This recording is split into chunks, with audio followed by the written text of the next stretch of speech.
বিভিন্ন বিশ্ববিদ্যালয়ে আসা কয়েকটি প্রোনাউন নিয়ে আলোচনা করা হলো।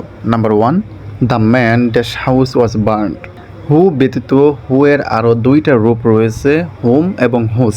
হু ব্যবহৃত হয় সাবজেক্টিভ ফর্ম হিসেবে, হোম অবজেক্টিভ এবং হুসটা পসেসিভ ফর্ম হিসেবে কোনো সেন্টেন্সে বসে থাকে, অর্থাৎ পসেসিভের পরে একটা নাউন থাকবে। যেমন হুস পেন, কার কলম, হুস বুক, কার বই।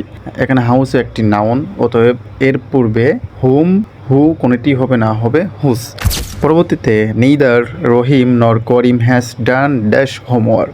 ইদার অর নিদার নর এর একটা নিয়ম আছে, কাছে থাকার গল্প, অর্থাৎ ভার্বের কাছে যে নাউনটি থাকবে সেটি অগ্রাধিকার পাবে।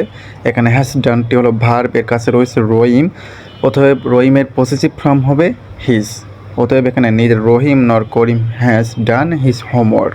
The two brothers love dash. আমরা অনেক সময় বলি না, আই লাভ মাই সেলফ। প্রোনাউনের একটা রূপ থাকে reflexive form.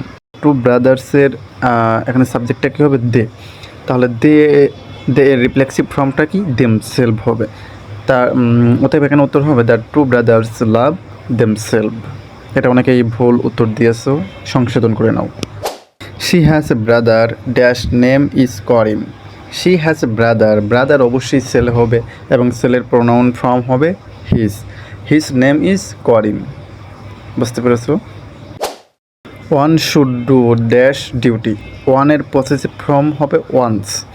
One should do one's duty.